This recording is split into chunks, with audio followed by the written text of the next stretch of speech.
Doctor साहब, कोई भी जो पार्टी है, एक पहली चीज है कि रियासत अहम होती है। पार्टीज रियासत के लिए होती हैं, पार्टीज लोगों के लिए होती हैं। पार्टीज का एजेंडा मुल्क को मजबूत करने का होता है। पार्टीज कोई अपना सेल्फ मेड एजेंडा लेकर, अपना को डॉगमा या अपनी को थ्योरी लेकर नई एक डिजाइन करके अपने मुल्क के अंदर अपनी काम को शुरू नहीं करता। हाँ, अगर उनका पॉलिटिकल ऐसा जबरदस्त कोई एडवेंचर है कि जिसमें मुल्क अपग्रेड हो जाए, तो आप जैसे मेरे जैसे लोग उसको सपोर्ट करेंगे।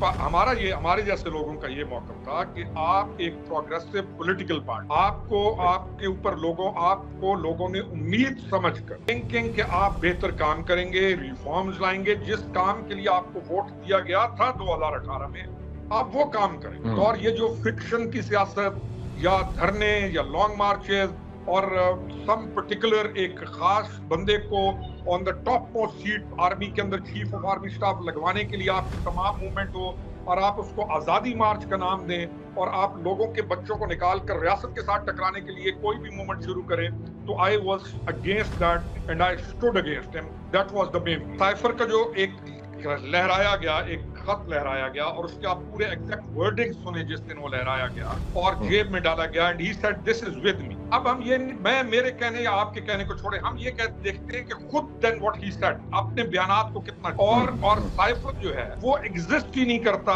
यानी जिस बंदे से इन्होंने जिसके ऊपर इल्जाम लगाया, डोनाल्ड लू की अभी जो कुछ दिन पहले की जो हियरिंग है उसके अंदर क्लियर कह दिया। तो ये तो वक्त गुजर गया डॉक्टर साहब कि ये चीज साबित हो गई कि ये जो साइफर वाला था बयानिया, ये एक बहुत बड़ा एक ड्रामा प्ले किया गया। Watch federal post, bold and independent.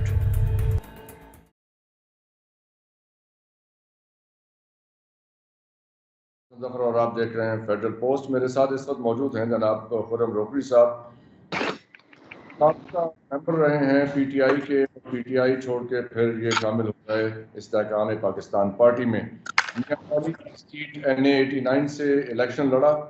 तो रोकड़ी साहब, ये सूरत हाल है, कैसे देख रहे हैं आप मुल्क की सियासत को इस वक्त? डॉक्टर साहब, पॉलिटिक्स को मैच्योर होता हुआ देख रहे हैं और वो जो एक पॉलिटिकल एक्सीलेंस का फुकदान रहा है हमारी पॉलिटिक्स में, जो एक टर्म इस्तेमाल होती है ऑल ओवर द वर्ल्ड, लेकिन हमारे पास उसका मेरे ख्याल में हम उसको सोचते भी नहीं है। तो पॉलिटिकल एक्सीलेंस की तरफ चले, स्लो ही सही, लेकिन पॉलिटिकल एक्सीलेंस की तरफ जाता हुआ मामलात को मैं तो देख रहा हूँ। जी सर। जी, तो मतलब आपको लगता है कि पॉलिटिकल स्टेबिलिटी और इकोनॉमिक स्टेबिलिटी की तरफ हम बढ़ रहे हैं अभी आहिस्ता आहिस्ता आगे? डॉक्टर साहब, वो एक पुरानी कहावत है कि केओस के खात्मे के ऊपर बहुत बेहतर चीजें निकलती भी हैं और जन्म भी लेती हैं। तो जिस सिचुएशन से हम गुजरे हैं, तो उसमें पॉलिटिकल स्टेबिलिटी के लिए सबसे अहम तरीन चीज यह है कि हमारी इकोनॉमी स्टेबल हो जाए और इकोनॉमी स्टेबल करने के लिए right man at right place हो और जो अहलियत की बुनियाद पर लोगों को तैनात किया जाए। मुल्क बेहतरीन है। 80 से पहले का पाकिस्तान देख लें, हम एक बहुत बेहतरीन मुल्क से एक बहुत ऐसी तरफ चले कि हमने वो उन चीजों का फेस कर रहे हैं, लेकिन नजर ये आ रहा है कि हम पॉलिटिकल एक्सीलेंस की तरफ जा रहे हैं और हमें ये पूरा इदराक है कि हमारी फर्स्ट प्रायोरिटी ये है कि इकोनॉमी ठीक हो और साथ लॉ एंड ऑर्डर जो है उसको दुरुस्त किया जाए।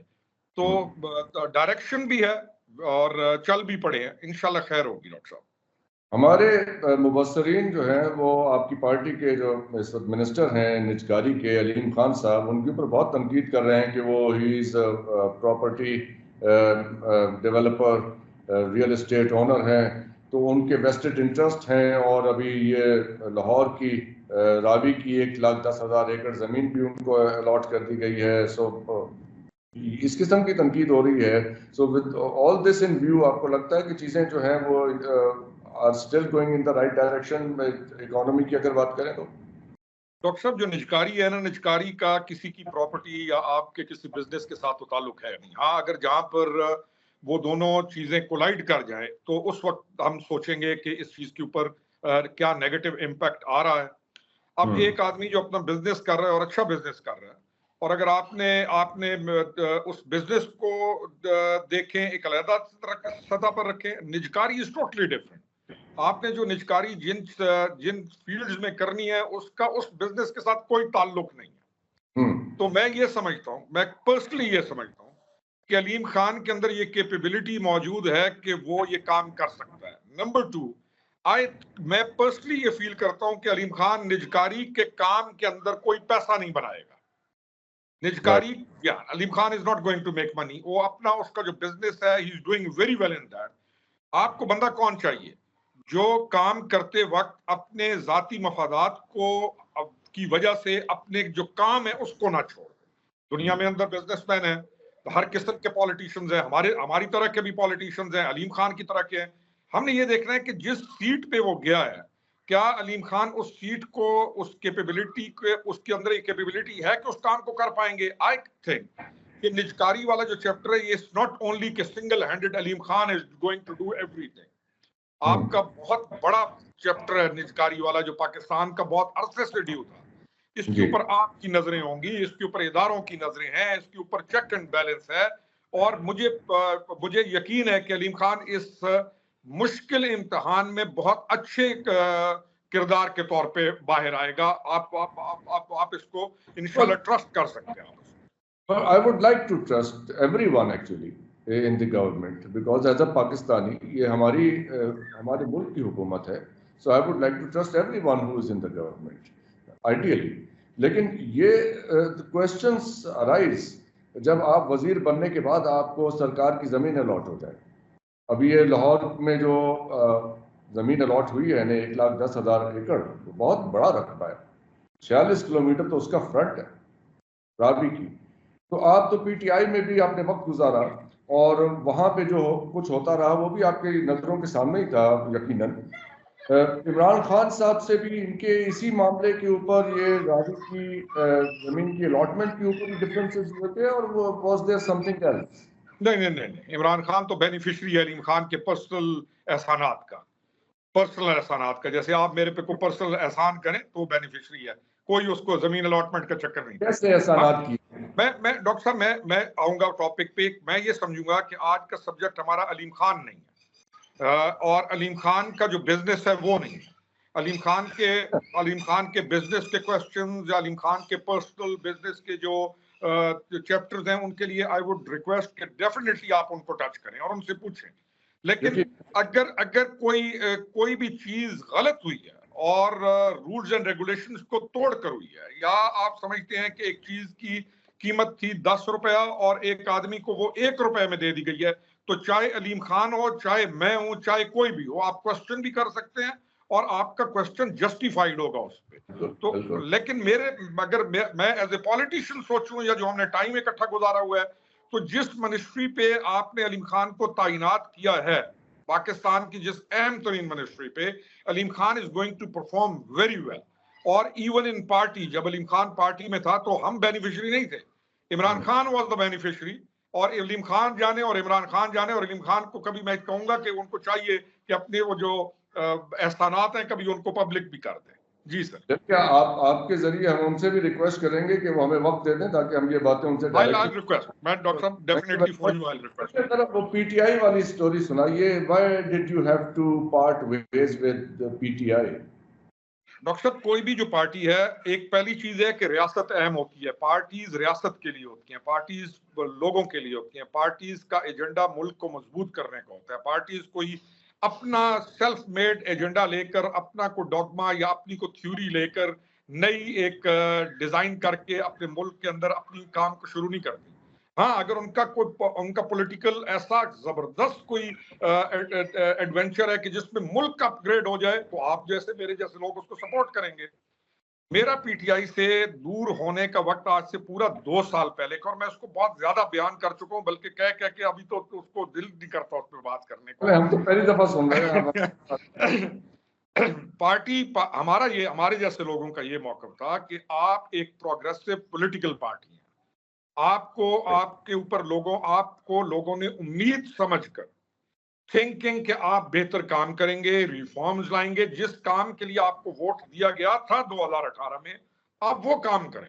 और प्लस उसके बाद अगर आपको असेंबली से वोट ऑफ जो है कॉन्फिडेंस का आपको कहा गया, आप नहीं कर सके, तो आप आके बैठें अपनी जो दूसरी नशिस्त हैं जिसको हम ओपोजिशन कहते हैं, आप उधर बैठें और अपना रोल प्ले करें और आप एक बेहतर इलेक्शन की तरफ जाएं और इलेक्शन की तैयारी करें और अपनी पार्टी में से बेहतरीन लोगों को चुने और अभी से वर्क करना शुरू करें और उनको चुनकर, ताकि आप जब इलेक्शन में जाएं तो आप मुकम्मल तैयार हो। और ये जो फिक्शन की सियासत या धरने या लॉन्ग मार्चेस और सम पर्टिकुलर एक खास बंदे को on the top most seat army के अंदर चीफ ऑफ आर्मी स्टाफ लगवाने के लिए आपकी तमाम मूवमेंट हो और आप उसको आजादी मार्च का नाम दें और आप लोगों के बच्चों को निकाल कर रियासत के साथ टकराने के लिए कोई भी मूवमेंट शुरू करें, तो I was against that and I stood against him. That was the main reason. जी सर। राइट। तो ये इमरान खान साहब की अपनी सोच थी कि ये उनके एडवाइजर्स उनको इस राह पे ले जा रहे थे। डॉक्टर साहब, वो हम जब बचपन में, आप भी जवान हुए होंगे, हम भी जब जवान हो रहे थे ना, तो एक अचानक हम सुनते थे कि हमारा बेटा बहुत अच्छा है, इसको ना इसने खराब कर दिया।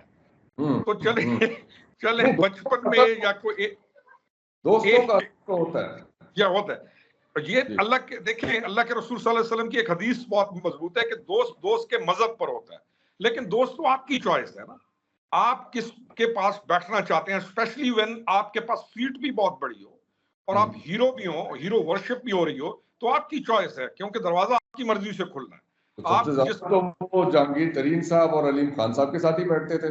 लेकिन उस वक्त तक जब उनकी जरूरत थी, जब वो आए जब वो आया, इक्तदार आया, तो इक्तदार की जो गलियां ये बड़ी ही अजीबो गरीब होती हैं और ईवान की और ये महलाती साजिशें, इनका तो हजारों साल की तारीख है। बात ये नहीं है कि किस सीट पर आने से पहले कौन सा था। मेरा कंसर्न, आपका कंसर्न ये होना चाहिए कि मैं किसी सीट पर आने के बाद मैंने क्या परफॉर्म किया, सीट पर पहुंचने के बाद। मैं पहले तो मैं कह रहा हूं मैं आऊंगा, ये करूंगा, मुझे मुल्क ने, मुझे सिस्टम, हालात, वाकयात में वो सीट मिल गई। अब मैं क्या परफॉर्म करता हूं ये अहम है, उस वक्त मेरे साथ कौन बैठता है ये अहम है, उस वक्त मैं किसकी सुनता हूं ये अहम है, उस वक्त मैं किन को अपने से दूर करता हूं और किन को अपने करीब करके चलता हूं ये अहम है। तो it was all his choice, nobody is to be blame. अब मैं जिसको मर्जी अपने तक रसाई दूं उस सीट के ऊपर बैठ के, वही आएगा ना डॉक्टर साहब। तो ये कहना कि किसी ने खराब किया, खराब करने वाले तो बहुत छोटे किरदार होंगे, लेकिन he himself is responsible. Overall वो खुद रिस्पांसिबल है। डेफिनेटली वाले केस के बारे में आप क्या जानते हैं? अगर मैं पाकिस्तान की जुबान में ये सवाल पूछूं, साइफर के केस के बारे में आप क्या जानते हैं? सर देखिए, साइफर का जो एक लहराया गया, एक खत लहराया गया और उसके आप पूरे एग्जैक्ट वर्डिंग सुने जिस दिन वो लहराया गया और जेब में डाला गया, and he said this is with me. अब हम ये, मैं मेरे कहने या आपके कहने को छोड़े, हम ये देखते हैं कि खुद देन व्हाट ही सेड, अपने बयानात को कितना चेंज किया। और साइफर जो है वो एग्जिस्ट ही नहीं करता। यानी जिस बंदे से इन्होंने, जिसके ऊपर इल्जाम लगाया, डोनाल्ड लू की अभी जो कुछ दिन पहले की जो हियरिंग है उसके अंदर क्लियर कह दिया। तो ये तो वक्त गुजर गया डॉक्टर साहब कि ये चीज साबित हो गई कि ये जो साइफर वाला था बयानिया, ये एक बहुत बड़ा एक ड्रामा प्ले किया गया। अगर ये वक्त ना गुजरता तो लोगों को तो एंटाई अमेरिका के जो एक गेम खेला जाता है, चाहे मजहबी कार्ड है, चाहे एंटाई अमेरिका कार्ड है, चाहे कार्ड खेल के आम पब्लिक को तो आप कहीं पे भी ले जाए। लेकिन ये 2 सालों में हमने ये देखा कि साइफर वाला मामला जब सामने आया तो उसमें पहला बयान तो ये था, और उस वक्त की एस्टेब्लिशमेंट का भी, उन्होंने कहा कि साइफर एग्जिस्ट ही नहीं करता, नथिंग हैपेंड। फिर आहिस्ता आहिस्ता वो एग्जिस्ट करना शुरू किया, फिर आहिस्ता आहिस्ता फिर बात यहाँ पहुंची कि डोनाल्ड लू को अमेरिकी कांग्रेस की खाजा कमेटी ने भी बुला के इसके ऊपर सारी की। तो it did exist, there was something in it. और वो रिजीम चेंज का मामला, तो इसका मतलब है कि उसमें हकीकत थी। नहीं डॉक्टर साहब, देखिए साइफर एक आदमी, मैं कहता हूं कि डॉक्टर साहब ने ये खत लिखा, डॉक्टर साहब ने ये नहीं कहा ये चीज एग्जिस्ट नहीं करती और ये प्रूव हो गई। जो डोनाल्ड लू के नाम पर एक गेम उठाई गई अमेरिका के नाम के ऊपर, कि अमेरिका ने कहा है कि हुकूमत को हटा दो, इंसाफ बहादुर को हटाओ, क्योंकि ये दुनिया के अंदर बहुत बड़ी तब्दीलियां आने लग गए और पाकिस्तान सुपर पावर बनने लगा है बुजदार की दौरे हुकूमत में। It was not the case with America. America को बुजदार से या इससे कोई खौफ नहीं था कि इसको हटा के वो बहुत बड़ा तो देवर फीलिंग था। डॉक्टर साहब, अहम तरीन चीज ये थी जो करना चाहिए था कि वॉर ऑन टेरर के बाद जब पाकिस्तान और अमेरिका वहां से निकला तो एक as a prime minister of Pakistan ज्यादा मैच्योरिटी का करते हुए पाकिस्तान को पूरी दुनिया में वो टाइम था कि आप कहते कि हमने ये किया और हमारे साथ आप मिलकर आप हमें स्ट्रेंथन करें, हमने ये नुकसान हुआ है, हमारा ये नुकसान हुआ है, हमारा ये नुकसान हुआ है। साइफर एग्जिस्ट नहीं करता डोनाल्ड लू वाला। डोनाल्ड लू हैजंट सेड एनीथिंग। अमेरिका ने कोई ऐसी चीज डोनाल्ड लू को नहीं कही जो ये चीज कह रहे हैं। ये जो चीज हुई है, वो जो पेपर उसने दिखाया है, no he is to be asked what is that paper, what was written in that, and you have to tell कि वेयर इज दैट पेपर, है कहां। इस वक्त तो साहब बहादुर ने वो भी घुमा दिया कि पता नहीं कहां चला गया। तो एक अल्फाज इस्तेमाल किए थे उन्होंने आजम खान अपने सेक्रेटरी के साथ बैठ के, जिसमें कहा था कि now we will play with this, हम इसके ऊपर एक गेम खेलेंगे। तो ये गेम खेली साहब ने बस। Politicians do that. Politicians तो ये करते हैं, वो अपनी political games खेलते हैं। तो उस अल्फाज में क्या खराबी थी? नो डॉक्टर साहब, ये हमारे लिए politically हम इसको यूज कर सकते हैं in our favor, तो what was wrong? Not at all doctor साहब। मुल्क की सालमियत को, जिससे मुल्क को नुकसान पहुंचे, जिसका आपको पता हो कि मैं पोलराइजेशन बढ़ा रहा हूं, जिससे आपको पता हो कि मैं मुल्क को डैमेज करूंगा, और जिससे आपको पता हो कि ये झूठ है, मैं झूठ के ऊपर कैसे खेल सकता हूं कौम के साथ, जब मैंने ओथ लिया हुआ है और मैं सबसे बड़ी सीट के ऊपर बैठा हूं और मैं झूठ के ऊपर खेलूंगा। मैं उस एक झूठे नैरेटिव को लेकर मैं अपनी कौम को तकसीम करूंगा। मैं क्या था उसमें झूठ? क्या था कि साइफर एग्जिस्ट नहीं करता था? झूठ ये था जो डोनाल्ड लू ने अपने 1.5 मिनट के बयान में कांग्रेस के आगे कहा कि ना कोई ऐसी चीज कही गई, ना अमेरिका इसके अंदर इन्वॉल्व है, ना अमेरिकन का कोई ये एजेंडा था, और ना मैंने ये काम किया। झूठ ये था। मेन प्राइम विटनेस जो है, जो मेन बंदा है, और उसको कांग्रेस के अंदर लाने वाले कौन है? वहां पर मैं लेके आए हैं, लाने वाली भी इसकी अपनी टीम है अमेरिका के अंदर।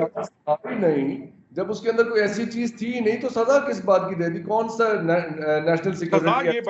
सजा ये बनती है कि मैं आके किसी के घर में कहूं कि तुम्हारे खामन ने तुम्हें ये तलाक का पेपर भेज दिया और उसके खामन ने उसको तलाक बीवी को दी ना हो और घर उजड़ जाए, और मैं फिर कहूं भाई मुझे सजा क्यों दे रहे हो? भाई ये जो पेपर तुमने दिखाया था झूठा, सजा तुम्हें ही मिलनी है ना। तुमने कौम का नुकसान किया ना भाई साहब ने, वो आपने तो नहीं किया, मैंने तो नहीं किया।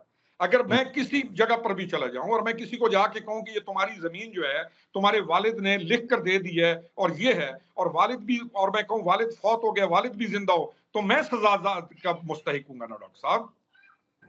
सारी बातें ठीक हैं, लेकिन एक हकीकत है रफी साहब, उसे अगर मैं बदतरीन मुखालिफ भी हूँ इमरान खान साहब का, मैं उससे इनकार नहीं कर सकता कि उनकी पॉपुलैरिटी इमेंस है, बहुत पॉपुलर हैं, और इससे इनकार नहीं किया जा सकता। क्यों है वो इतने पॉपुलर? जो हम जिस प्रेजेंट एरा में से गुजर रहे हैं, जो पॉपुलर का जो एक सब्जेक्ट खेला गया है, ये इतना डेंजरस है कि इसका तो इस वक्त दुनिया पूरी के अंदर ऑल ओवर द वर्ल्ड इस वक्त सेमिनार्स हो रहे हैं कि हमने इस पॉपुलर बयानिए को या पॉपुलर पर्सनैलिटी को हमने कैसे फेस करना है।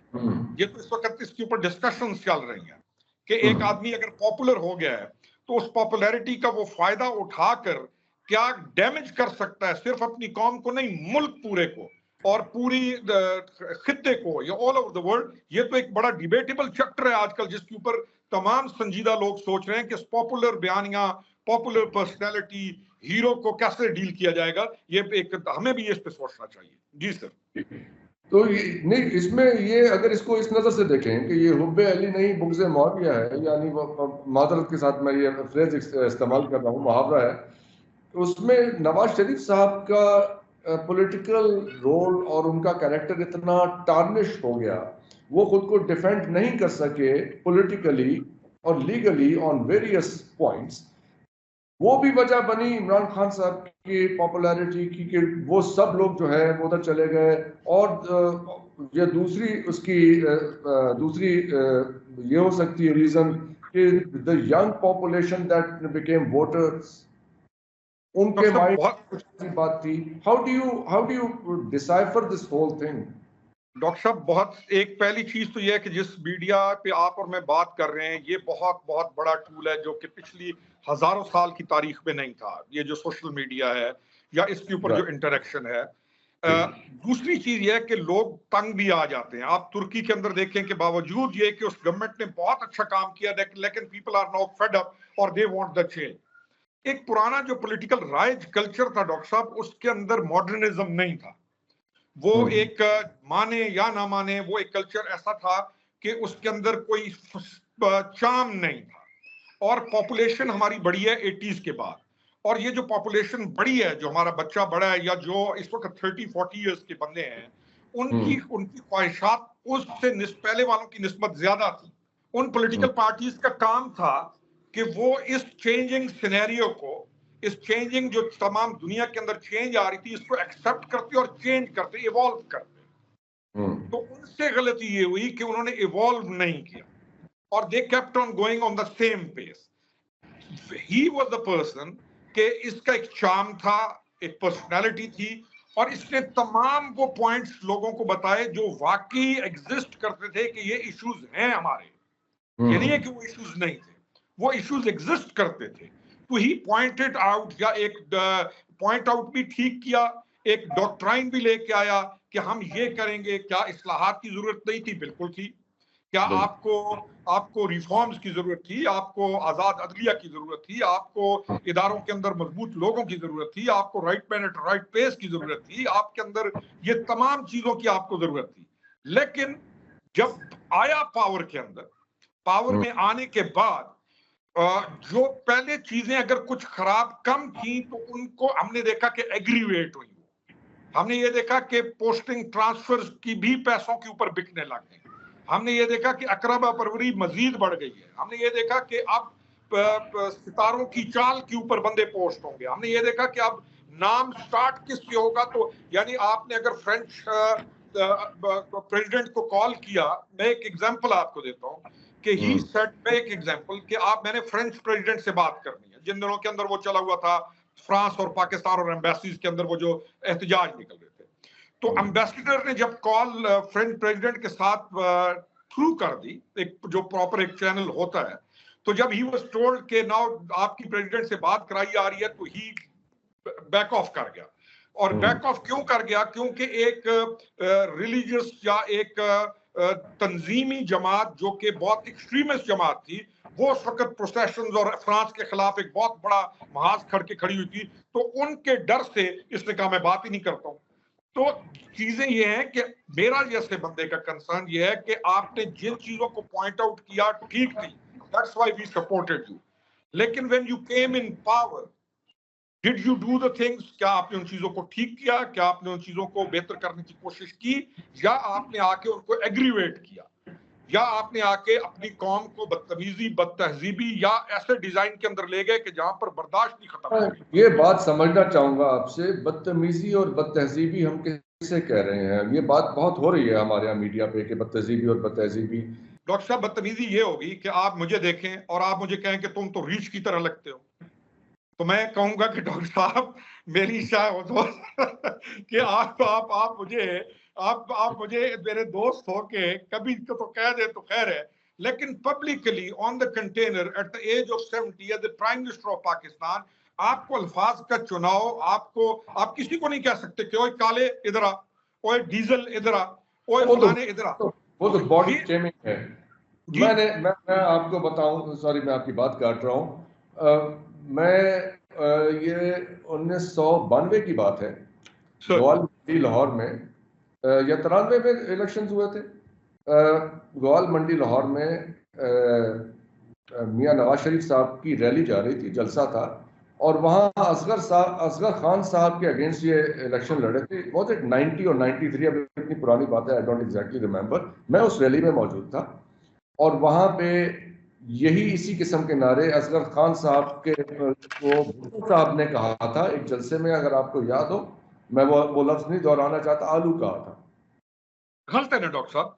गलत था ना? भुट्टो साहब ने भी किया, फिर मियां नवाज शरीफ साहब ने उस रैली में, मैं चश्मदीद गवाह हूं, किया।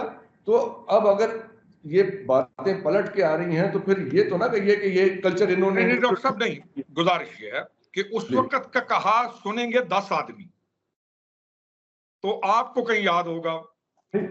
अब की देखिए डॉक्टर साहब, चेंज हुआ ना, हर चीज चेंज हुई। अब दुनिया, अब कनेक्टिविटी बहुत ज्यादा है।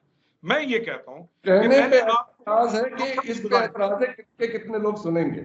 नहीं डॉक्टर साहब, मेरा ये है कि मैं आपको बेस्ट ऑफ द बेस्ट समझ कर कहता हूं कि आप एक बेहतरीन आदमी हैं। You have to be the role model. और फिर ज्यादती ये हुई कि आपने इस लफ्ज में, हमने तो उस वक्त भी इसके बड़े अगेंस्ट गए थे कि मदीने की रियासत का आपने एक लफ्ज इस्तेमाल करना शुरू किया, और आपने मजहबी कार्ड प्ले करके भी एक अजीब व गरीब किस्म की सिचुएशन क्रिएट करना शुरू की। आपको अपनी पर्सनैलिटी के साथ लोगों को इंस्पायर करना। साहब किसने नहीं की इस मुल्क में? भुट्टो साहब ने नहीं की ये। नहीं डॉक्टर साहब, फिर मैं अभी कभी डॉक्टर साहब coming back, produce anything. Doctor साहब मुझे बताएं फिर फर्क रह गया। इसका मतलब है कि जिसकी जो गलत चीज थी, फर्क नहीं रह गया डॉक्टर साहब। नहीं, लेट मी कंप्लीट। डॉक्टर साहब, इसका मतलब है कि जिसकी जो गलत चीज थी वो मैं अडॉप्ट कर लूं, जिसकी जो गलत चीज थी और मैं अडॉप्ट करूं, और उसके बाद मैं वो तमाम कामों को मल्टीप्लाई करूं 1000 के साथ, और मैं कहूं मैं ठीक हूं। तो ये इस आर्गुमेंट को कैसे कोई बाय करेगा, क्यों करेगा? फिर मैं कहूंगा कि 80s के बाद हमारी तादाद पॉपुलेशन की एक बहुत बड़ा बूम है आपकी पॉपुलेशन में 80s के बाद। अब जो बच्चे हैं उनके लिए हमारी एजुकेशन जरूरी थी, उन्होंने यूनिवर्सिटीज के अंदर जाना है, they want a good quality of life to live in. ये 80 से पहले के लोग नहीं हैं। तो हमने उनके लिए क्या किया? मेरा कंसर्न ये ज्यादा है कि बीइंग इन सीट, क्या मैंने डिलीवर किया है या मैंने चीज को तबाह किया? मेरा कंसर्न ये है। और मैं सीट से निकलने के बाद, सीट से जैसे ही मैं निकलता हूं, मुझे वोट ऑफ नो कॉन्फिडेंस से निकाला जाता है, तो उस चीज को मैं कैसे बर्दाश्त करता हूं और मैं क्या बिहेव करता हूं, मेरा कंसर्न योर डिफीट। यस, चलिए आखिरी सवाल मैं आपसे पूछूंगा।